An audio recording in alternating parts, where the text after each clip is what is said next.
को नमस्कार। मुझे पता है कि आप लोग सो रहे हैं पीछे, और ये भी पता है कि आप लोगों को भूख लगी होगी। यस। तो मैं आपको ये बता दूं कि जब हमको भूख लगी होती है तब हमको नींद नहीं आती है। ये तो पता होगा ना आपको। और खाना खा लेने के बाद हमको नींद क्यों आती है, ये पता है कि नहीं पता है? कोई बता सकता है? मैं बताता हूँ आपको।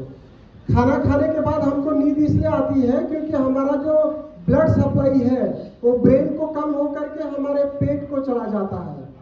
तो इसलिए ब्रेन जो है डलनेस या स्लीपी फील करता है। मेरा जो लेक्चर है वो एनीमिया के ऊपर है, तो आप लोग बिल्कुल चिंता नहीं करिए, मैं आपको बिल्कुल बोर करने वाला नहीं हूँ। मैं आपको ऐसी जानकारी देने वाला हूँ जो आपके जीवन से जुड़ा हुआ है, जो आपके रोजमर्रा की बातें हैं, वो मैं बताने जा रहा हूँ। पीपीटी बहुत प्रयासों के बाद नहीं चला, अच्छा हुआ नहीं चला, क्योंकि बहुत सारे लोग हिंदी में इतना सारा बोल चुके हैं। मैं अगर अंग्रेजी में पीपीटी चलाता तो कितना बुरा लगता सबको। तो इसलिए पीपीटी नहीं चला, उसके लिए मैं सभी अधिकारियों को धन्यवाद देना चाहता हूँ, नहीं तो मुझे बहुत इंसल्ट फील होती। दोस्तों, मैं आपको बताना चाहता हूँ कि ये सारा जो आप लोगों ने अभी सुना, ये बहुत पुरानी बात है। मैं 1997 से पढ़ा रहा हूँ होम्योपैथिक मेडिकल कॉलेज में, और 1998, 1999 में जो बच्चे आते थे उनको ये बहुत बड़ी समस्या थी। उस समय हमारे पास जो एडमिशन होते थे उसमें कम से कम 60% बच्चे हिंदी मीडियम के होते थे और 35 या 40% इंग्लिश मीडियम के होते थे। उस समय हमको इसका बहुत कठिनाई होती थी। हम बच्चों को सिखाते थे कि आप इंग्लिश बुक का पहले डॉलरन डिक्शनरी में मीनिंग देखिए, फिर डॉलरन डिक्शनरी से जो मेडिकल शब्द है उसका इंग्लिश टू इंग्लिश डिक्शनरी में साधारण मीनिंग देखिए, फिर जब आप इंग्लिश डिक्शनरी में जाएंगे फिर आप उस मीनिंग का हिंदी डिक्शनरी में देखिए, तब आप हिंदी की भाषा में उन बातों को समझ पाएंगे। वो मैं बात कर रहा हूँ 1999 और 1998 का। वहाँ से हमने सफ़र किया और आज 2023 में आपके सामने बात कर रहा हूँ। हालांकि जब मैं 1991 और 1992 में पढ़ता था तभी हमारे टीचर लोग पढ़ाया करते थे। मैं महाराष्ट्र में पढ़ता था। उस समय हमारे टीचर लोग बताते थे कि डॉक्टर को वहाँ की लोकल लैंग्वेज आना जरूरी है, क्योंकि मरीज आपको उसकी लोकल लैंग्वेज में बताता है अपनी परेशानी, वो मेडिकल की किताब पढ़ करके नहीं आता है। तो डॉक्टरों के लिए तो ये बहुत ही ज़रूरी था। मैं नागपुर से पढ़ करके बीच में जबलपुर पहुंच गया, और जबलपुर में जब एक डॉक्टर के साथ प्रैक्टिस करने को मुझे मौका मिला तो वहाँ पे मरीज आया और मरीज बोला डॉक्टर को कि मेरा फोटो देख लीजिए। आप देखिए 1997 में एक्सरे को जबलपुर में फोटो बोलते थे लोग। एक्सरे क्या बोलते थे? फोटो देख लीजिए। तो ऐसा अपना देश जो है बहुत अजीब सा है। हमारे देश में बहुत सारी भाषाएं हैं, हमें सभी भाषाओं का ज्ञान होना आवश्यक है, लेकिन वो कठिन भी है। मैं बहुत आश्चर्यचकित था, क्योंकि मैं महाराष्ट्र से पढ़ के आया था, थ्रू आउट इंग्लिश मीडियम था, और वहाँ से पढ़ के आने के बाद एक्सरे को फोटो में देखना बड़ा कठिन था मेरे लिए। पर फिर भी पार करते करते हमारे खेम सिंह डहरिया जी ने उत्साहित किया और मेरे एनाटॉमी, जो कि मानव शरीर रचना विज्ञान है, ह्यूमन एनाटॉमी लास्ट ईयर प्रकाशित किया। उसको बनाने में 2.5 से 3 साल लगा मुझे, और पिछले साल यूनिवर्सिटी के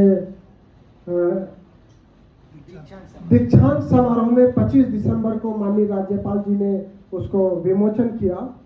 हमारे उच्च शिक्षा मंत्री उस समय अतिथि थे, और आपको मैं बताते हुए बहुत गौरवान्वित महसूस कर रहा हूँ कि अभी जो अप्रैल में पटवारी की परीक्षा हुई थी उसमें Madhya Pradesh public service commission ने ये प्रश्न पूछा था कि हिंदी में मानव शरीर रचना विज्ञान के रचयिता कौन है, तो उसमें भी मेरा ऑब्जेक्ट में नाम था।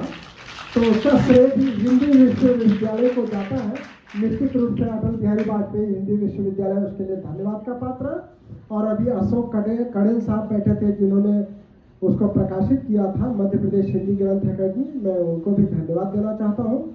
अभी आज आप सर्च करेंगे गूगल पे तो आपको गूगल पे प्रश्न मिल जाएगा जनरल नॉलेज के उसमें, तो मैं बहुत ज़्यादा इस पर नहीं बोलना चाहता हूँ क्योंकि ऑलरेडी हमारे बहुत सारे स्पीकर्स ने बोल चुका है। मेरे को जो टॉपिक दिया गया है वो बहुत ही इम्पॉर्टेंट टॉपिक है। मैं बात करना चाहता हूँ एनीमिया पर। एनीमिया मतलब होती है खून की कमी या रक्ताल्पता।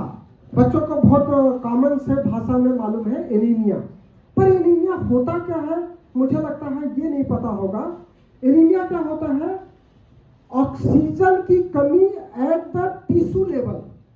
कभी आपने सुना एनीमिया का मतलब आप क्या समझते हैं? खून की कमी या हीमोग्लोबिन कम हो जाना मतलब एनीमिया हो गया। हीमोग्लोबिन अगर कम हो गया तो होता क्या है? अगर हीमोग्लोबिन कम हो गया तो हमारे टिश्यू लेवल पे ऑक्सीजन की कमी हो जाती है। अभी आपने देखा होगा या पेपर में पढ़ा होगा 2 साल पहले कि लोग ऑक्सीजन सिलेंडर लेकर के भाग रहे थे। कोविड में क्या हुआ? लोग ऑक्सीजन सिलेंडर लेकर के भाग रहे थे। उनको ये नहीं पता था कि ऑक्सीजन लगाने के लिए कनेक्शन भी जरूरी है। ऑक्सीजन सिलेंडर तो घर में ले आए लेकिन उसके लिए कनेक्शन भी लाना था, वो उनको पता नहीं था।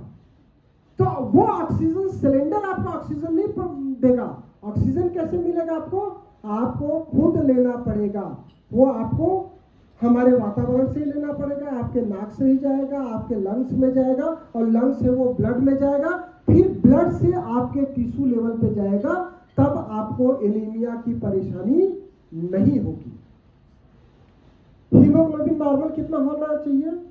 फीमेल्स में 11 to 14 ग्राम %, और मेल्स में 12.5 to 16 ग्राम %। ऐसा किताब में लिखा है। अलग अलग किताबों में अलग अलग वेरिएशन भी हो सकता है। 0.5 या 1% का वेरिएशन, उससे कोई प्रॉब्लम नहीं है। कहने का मतलब ये है इन आइदर सेक्स, चाहे मेल हो चाहे फीमेल हो, उसका 11 ग्राम % के नीचे अगर हीमोग्लोबिन है तो उसको एनीमिया बोल सकते हैं। और अगर मैं महिलाओं के ब्लड की जांच की बात करूं तो मैं पिछले 3-4 सालों से एनीमिया जागरूकता रथ चला रहा हूं इंदौर में। तो हम लोग हर साल फरवरी के आखिरी सप्ताह से 4 मार्च तक एनीमिया अवेयरनेस रथ चलाते हैं पूरे शहर में, और हम महिलाओं का जांच करते हैं। पिछले 2 सालों में हमने थोड़ा और बढ़ाया, हमने पुरुष भाइयों का भी जांच करा, हमारे स्कूली बच्चों का भी ब्लड जांच करा। बहुत ही आश्चर्यजनक परिणाम देखने को मिले। 100 बच्चों में से लगभग 48 बच्चों का ब्लड कम निकला, और महिलाओं की अगर मैं बात करूं तो कहीं और ज्यादा ब्लड कम निकला। कई महिलाओं के हीमोग्लोबिन तो 4.6 और 6.8 ऐसे थे और उनको ये पता ही नहीं था कि उनको खून की कमी है। तो ये हमारा जो युवा वर्ग के पीछे बैठा है, मैं उनको बताना चाहता हूं कि खून की कमी के कारण हमारे बाल झड़ जाते हैं। आप लोग बाल के लिए इलाज लेते हैं ना, इलाज ढूंढने जाते हैं, तो इलाज बहुत सरल सा है। मैं लोगों को बोलता हूं कि गुड़ चना खाइए और खून बढ़ाइए। रक्त बढ़ाने का सबसे सरल इलाज हमारे घर में अवेलेबल है। अगर आप रेगुलर ड्राई फ्रूट्स में बादाम लेते हैं और गुड़ खाते हैं तो आपको खून की कमी नहीं होगी, आपको आंखों के सामने अंधेरा नहीं छाएगा, आप काम करके या स्कूल से कॉलेज से घर जाएंगे तो आपको कमजोरी नहीं महसूस होगी। और अभी गर्मी का सीजन है तो आपको सत्तू खाना चाहिए। सत्तू में क्या है? सत्तू हमारा चना और जौ से बनता है। अगर सत्तू आप गुड़ के साथ खाते हैं तो आयरन और प्रोटीन का कॉम्बिनेशन है सत्तू, उससे आपको खून बढ़ जाएगा। हमारे देश में कैसा प्रचलन है, हम लोग पालक के साथ पनीर बनाते हैं। पालक में क्या है? आयरन है, और पनीर में क्या है? प्रोटीन है।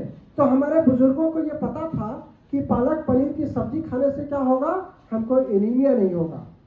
अभी ठंड में अगर आप लोग गांव से बिलोंग करते होंगे तो अभी भी हमारे ठंड में घर में या तो अलसी का लड्डू बनता है या फिर ड्राई फ्रूट का लड्डू बनता है।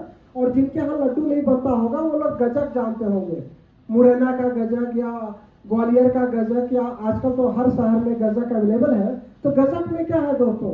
तिल और गुड़। तिल अगेन प्रोटीन और गुड़ अगेन आयरन। तो तिल और गुड़ मतलब आप देखिए, उनको पता था बुजुर्गों को कि हम अगर साल भर में 2 महीने गुड़ का लड्डू खाएंगे तो हम बीमार नहीं होंगे, हमारी हड्डियां मजबूत रहेगी। उसके पीछे का लॉजिक क्या था? हमारी हड्डियां मजबूत रहेगी। और ब्लड कहाँ बनता है? बोन मैरो में। बोन मैरो कहाँ होता है? हमारी हड्डी में। अगर हमारी हड्डियां मजबूत रहेगी तो हमारा बोन मैरो मजबूत रहेगा। अगर हमारा बोन मैरो मजबूत रहेगा तो हमें एनीमिया नहीं होगा और हम बीमारी नहीं होंगे।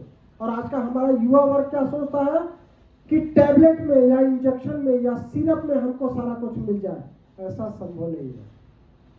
अगर ऐसा होता तो आज हम 120 रुपए किलो का गेहूं या 120 रुपए किलो का दाल या 140 रुपए किलो का चावल नहीं खरीदते। आजकल कई तरह के चावल, गेहूं और दालें आ गई हैं। लाल चावल आ गया है, काला चावल आ गया है, इसी तरीके से काला गेहूं भी आ गया है, लाल गेहूं भी आ गया है।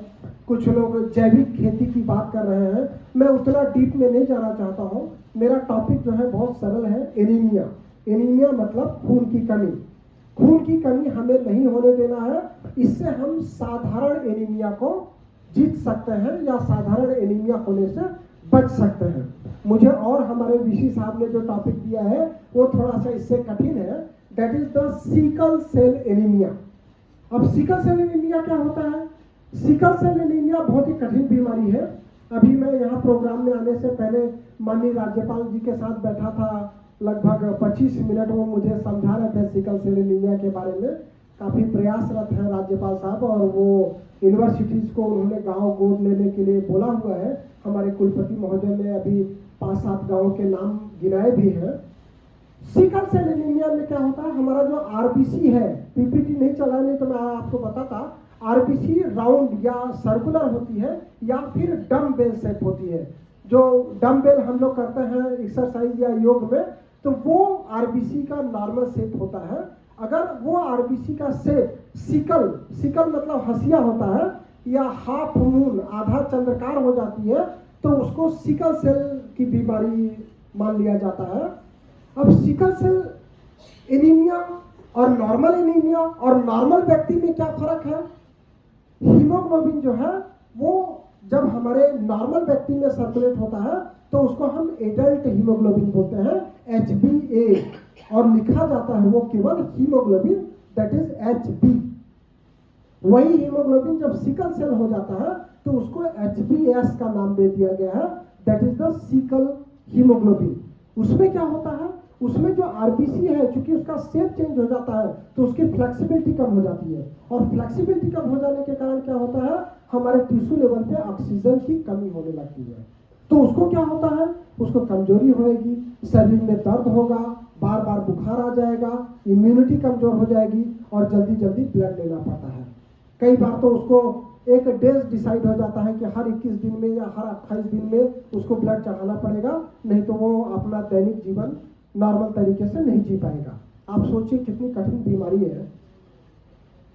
और दर्द इतना ज्यादा होता है कि रात को तड़पते हैं। जब ऑक्सीजन नहीं मिलेगा तो हमारे टिश्यू में दर्द होगा। हमारे माताएं आती हैं दिखाने के लिए, बहनें आती हैं, वो बोलती हैं कि हमारे कॉफ मसल्स में पेन होता है।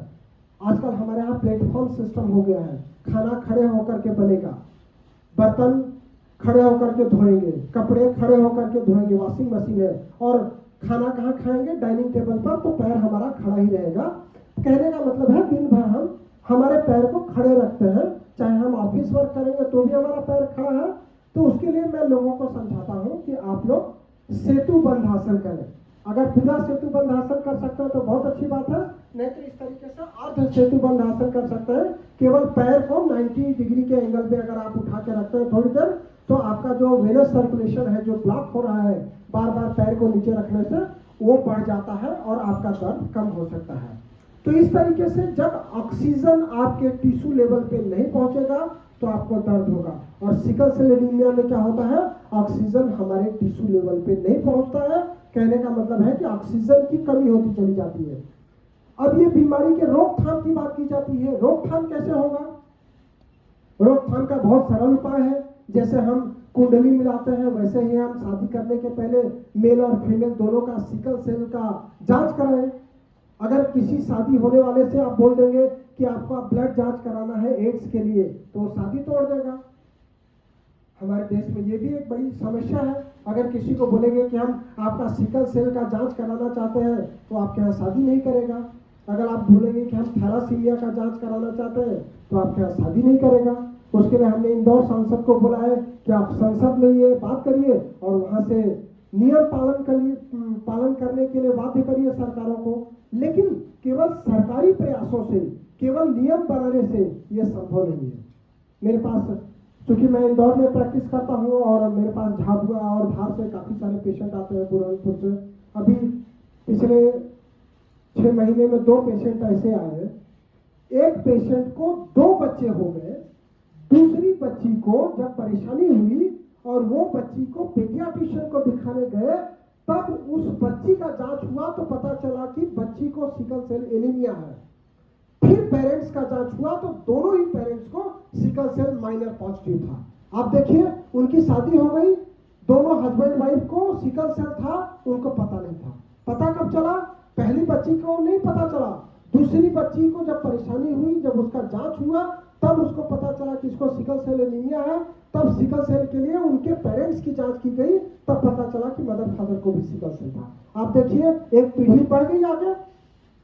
ऐसे ही एक बुरहानपुर का पेशेंट आया, उसने बोला कि शादी हो गई, मुझे सिकल सेल की परेशानी थी, तो मैं बोला तुमने शादी करने के पहले मेरे पास आना चाहिए था। जब शादी हो गई तो तुमने तुम्हारे होने वाली वाइफ का ब्लड जांच करा? बोले नहीं करा। उसने क्या किया? उसको छुपा करके शादी कर लिया।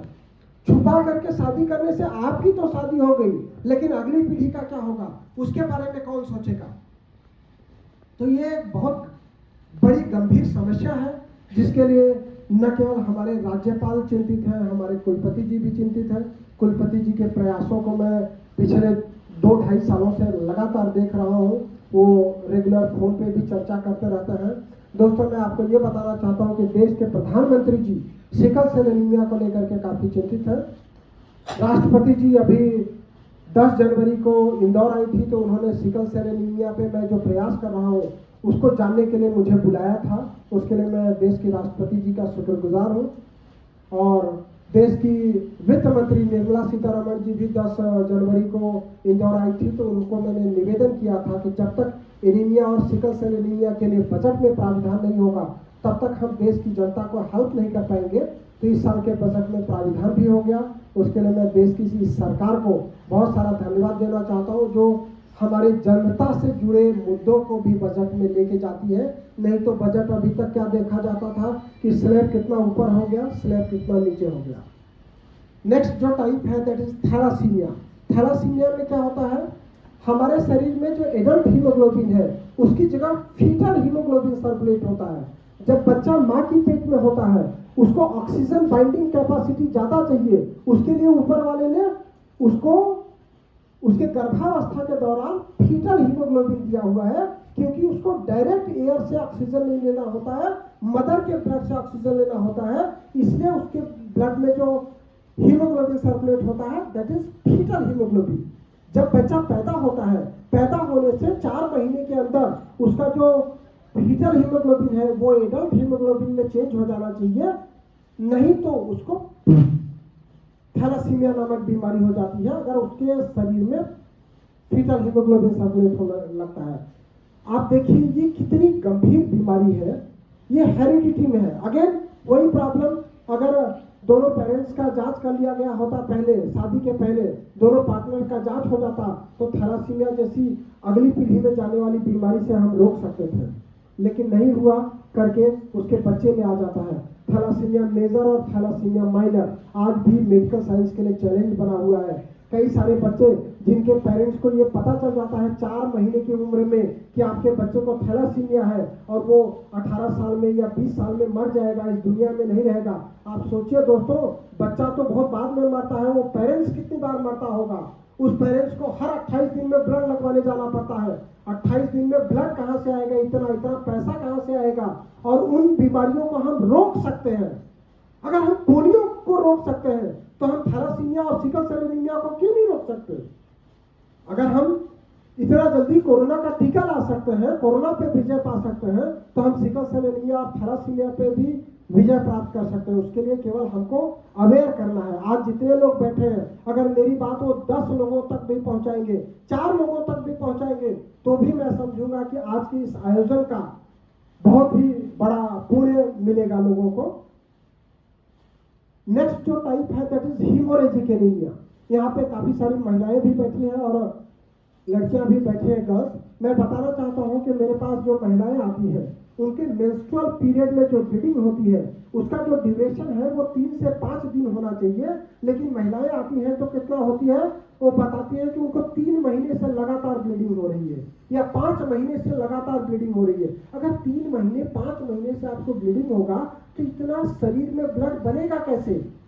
तो आपको अचानक से बोन मैरो का बीमारी हो जाएगा, दैट इज अप्लास्टिक एनीमिया। आपका बोन मैरो ब्लड बनाना बंद कर देगा और सडनली चक्कर खा करके गिर जाती हैं महिलाएं। फिर डॉक्टर के पास जाती हैं, उनका हीमोग्लोबिन या सीबीसी जांच होता है तो पता चलता है कि उनको हीमोग्लोबिन 2 ग्राम था और प्लेटलेट 10,000 था। ये छोटी सी बीमारी है। हम साधारण सी परेशानी हमारे घर वालों को शेयर नहीं करते, हमारे डॉक्टर को बात नहीं करते। अगर आपको ब्लीडिंग 5 दिन से ज्यादा हो रही है मेंस्ट्रुअल पीरियड में तो तुरंत आपको आपके परिवार को बताना है, आपके डॉक्टर को बताना है, उनसे सलाह लेना है कि आखिर 5 दिन से ज्यादा ब्लीडिंग क्यों हो रही है। लेकिन हमारे यहाँ एक शर्म है, लज्जा है, बोलते हैं लज्जा महिलाओं का गहना है।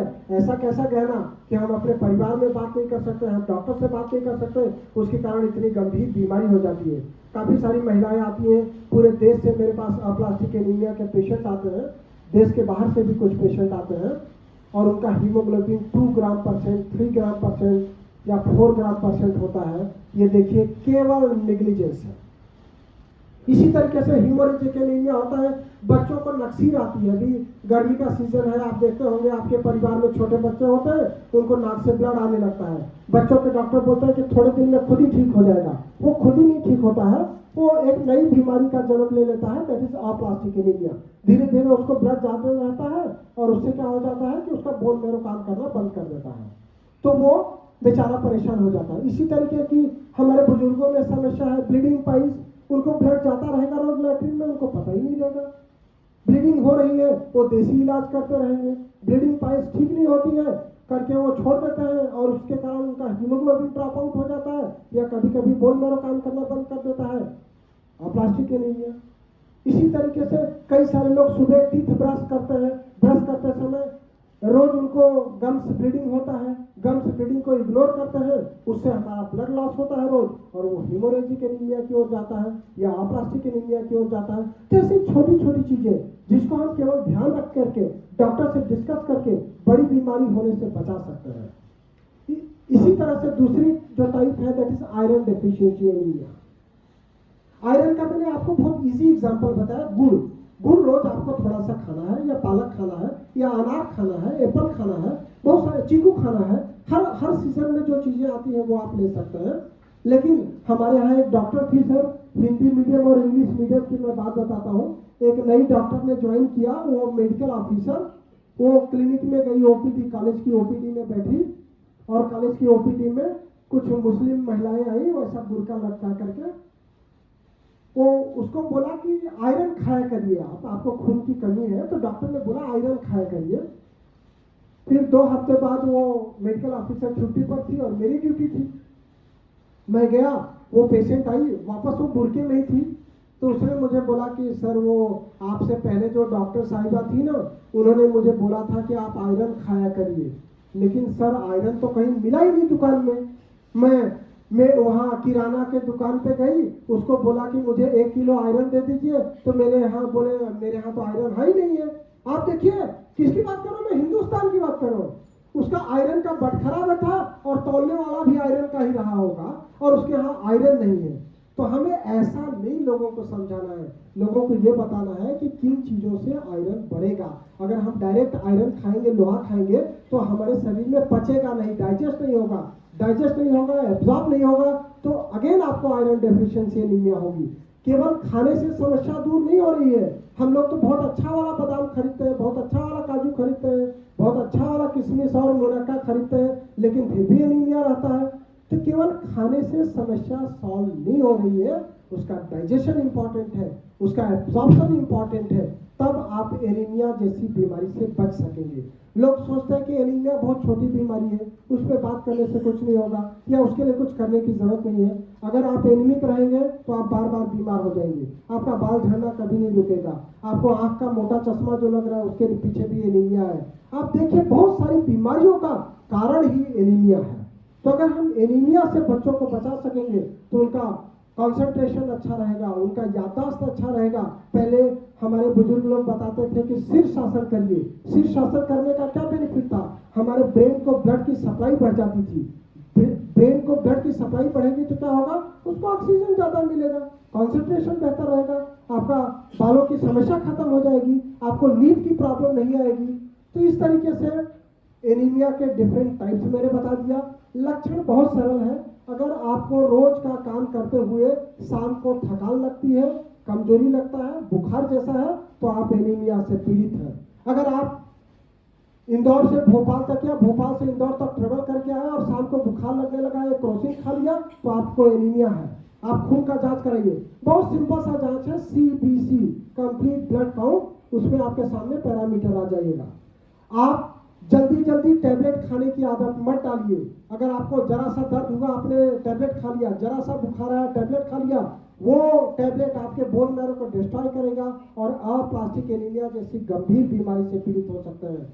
तो बेहतर है कि अगर आपको जरूरत से ज्यादा थकान लग रही है, कमजोरी लग रही है, बुखार जैसा लग रहा है, तो आप एक बार CBC करा करके देखें। या फिर चलते हुए आपका दम भर रहा है, वही काम करते हुए पहले आपको कमजोरी नहीं लगती थी, अब ज्यादा कमजोरी थकान लग रही है, तो आपको CBC करा करके देखना चाहिए। डाइट मैंने बता दिया। मेडिसिन में आपका ऑप्शन है, आप चाहे तो होम्योपैथी ले सकते हैं, चाहे तो एलोपैथी ले सकते हैं, चाहे तो आयुर्वेदा ले सकते हैं, चाहे तो नेचुरोपैथी ले सकते हैं। जो आपको पसंद हो वो खा सकते हैं। मेरे समझ से इतना बहुत ज़्यादा है एनीमिया के लिए। मुझे लगता है कि अगर 10 लोग भी एनीमिया से बच गए या आपने 10 लोगों तक मेरी बात पहुंचा दिया, तो आज की इस आयोजन की सफलता निश्चित है। इसका श्रेय हमारे अटल बिहारी वाजपेयी हिंदी विश्वविद्यालय के कुलपति और कुल सचिव को जाएगा। उन दोनों को मैं बहुत सारा धन्यवाद देता हूँ। मुझे यहाँ बुलाया और दिन भर बिठाया और अंत में बोलने का मौका दिया। बट किसी ने बोला है लास्ट बट नॉट लीस्ट, तो उसको मैंने स्वीकार कर लिया। बहुत सारा धन्यवाद। Thank you sir.